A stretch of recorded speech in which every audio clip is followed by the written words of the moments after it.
দিৱস আজিৰ দিনটো দিনজোৰা কাৰ্যসূচীৰে আৰম্ভ কৰিবলৈ লোৱা হৈছে আৰু সদৌ অসম ছাত্ৰ সন্থাৰ কেন্দ্ৰীয় সভাপতি উৎপল শৰ্মাই এতিয়া সদৌ অসম ছাত্ৰ সন্থাৰ পতাকা উত্তোলন কৰিব। মই সেই দৃশ্য পোনপটীয়াকৈ দেখুৱাইছোঁ। 1974 চনৰ দুগৰাকী যি শ্বহীদ পুতুল শইকীয়া আৰু গজেন ইংতিৰ সোঁৱৰণত প্ৰতি বছৰে 10 জুনৰ দিনটোত এই ছাত্ৰ সংহতি দিৱস পালন কৰি আহিছে সদৌ অসম ছাত্ৰ সন্থা আৰু এইবেলি বঙাইগাঁও জিলাৰ টুলুঙিয়াত বঙাইগাঁও জিলা ছাত্ৰ সন্থাৰ সহযোগত আজিৰ দিনটোত দিনজোৰা কাৰ্যসূচীৰে এই কাৰ্যসূচীৰ আৰম্ভণিৰ দৃশ্য মই পোনপটীয়াকৈ দেখুৱাইছোঁ। সদৌ অসম ছাত্ৰ সন্থাৰ সভাপতিগৰাকীয়ে পতাকা উত্তোলন আজিৰ দিনটোত শুভাৰম্ভ কৰিছে আৰু ইয়াৰ পিছতেই শ্ৰদ্ধাঞ্জলি জ্ঞাপন কৰিব দুই শ্বহীদক সদৌ অসম ছাত্ৰ সন্থাৰ মুখ্য উপদেষ্টা ডক্টৰ সমুজ্জ্বল কুমাৰ ভট্টাচাৰ্যই আৰু দিনজোৰাভাৱে আয়োজন হোৱা এই কাৰ্যসূচী কিছু সময় পিছতে এই পতাকা উত্তোলন আৰু শ্ৰদ্ধাঞ্জলিৰ কাৰ্যসূচী মুকলি সভাৰ আয়োজন কৰা হৈছে আৰু এই মুকলি সভাতে যিহেতু সদৌ অসম ছাত্ৰ সন্থাৰ যি উদ্দেশ্য আছিলে যে ছাত্ৰ ঐক্যবদ্ধ আন্দোলন, বিশেষকৈ খাদ্য আন্দোলন আৰু অৰ্থনৈতিক শোষণৰ বিৰুদ্ধে যি আন্দোলন, সেই আন্দোলন প্ৰত্যেক বছৰে এনেধৰণৰ কেন্দ্ৰীয় ছাত্ৰ সংহতি দিৱস হিচাপে পালন কৰি আহিছে আৰু আজিৰ দিনটোতো বঙাইগাঁৱত যিহেতু আয়োজন কৰা হৈছে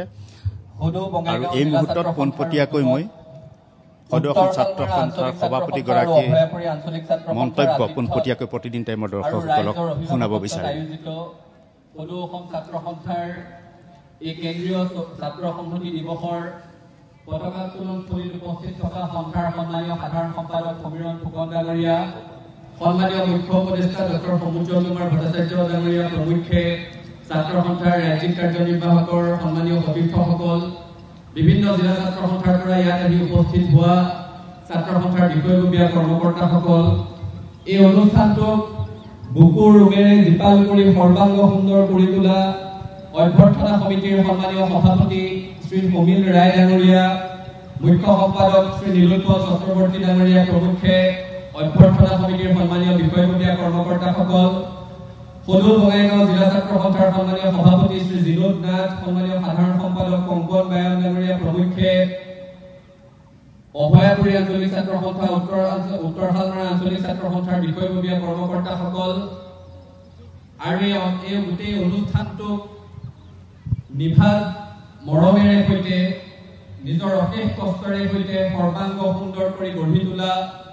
টুলুঙিয়াবাসী ৰাইজ তথা বঙাইগাঁও জিলাৰ সন্মানীয় ৰাইজ, প্ৰখৰ গৰম, বৰ দীঘলীয়া কথা কোৱাৰ অৱকাশ নাই, কিন্তু আজিৰ এই দিনটোৰ তাৎপৰ্য সদৌ অসম ছাত্ৰ সন্থাৰ কাৰণে অত্যন্ত বেছি। আজিৰ পৰা 51 বছৰ পূৰ্বে 1974 চনত সদৌ অসম ছাত্ৰ সন্থাই অসমত অৰ্থনৈতিক সংস্কাৰৰ দাবীত আন্দোলন আৰম্ভ কৰিছিলে আৰু সেইখিনি সময়ত সমগ্ৰ অসমত অৰ্থনৈতিক সংকটে দেখা দিছিলে, খাদ্য সংকটে দেখা দিছিলে, খাদ্য শস্য কমি যোৱাৰ ফলত বজাৰত কৃত্ৰিম নাটনিৰ এটা সৃষ্টি হৈছিলে আৰু অভাৱনীয় মূল্য বৃদ্ধি হৈছিলে। অনাহাৰত বহু লোক শয্যাশায়ী হৈছিলে, মৃত্যুবৰণ কৰিব লগা হৈছিলে আৰু তেনে প্ৰেক্ষাপটত মূল্য বৃদ্ধি ৰোধ কৰাৰ দাবীত আৰু অৰ্থনৈতিক সংস্কাৰৰ দাবীত 21 দফীয়া দাবী চনত লৈ সদৌ অসম ছাত্ৰ সন্থাই সমগ্ৰ অসমতে আন্দোলনৰ সূচনা কৰিছিলে আৰু তাৰে 10 জুন তাৰিখটোত সমগ্ৰ অসমত সত্যাগ্ৰহৰ কাৰ্যসূচী পালন কৰা হৈছিলে। সেইখিনি সময়ৰ অবিভক্ত নগাঁও জিলা, বৰ্তমান মৰিগাঁও জিলাৰ ভোৰবন্ধা নামৰ অঞ্চলত সত্যাগ্ৰহৰ কাৰ্যসূচী সফল ৰূপায়ণ কৰিবলৈ ওলাই আহোঁতে দুগৰাকী কুমলীয়া কিশোৰ গজেন ইংতি আৰু পুতুল শইকীয়াই প্ৰাণ আহুতি দিব লগা হৈছিলে, শ্বহীদ বৰণ কৰিছিলে।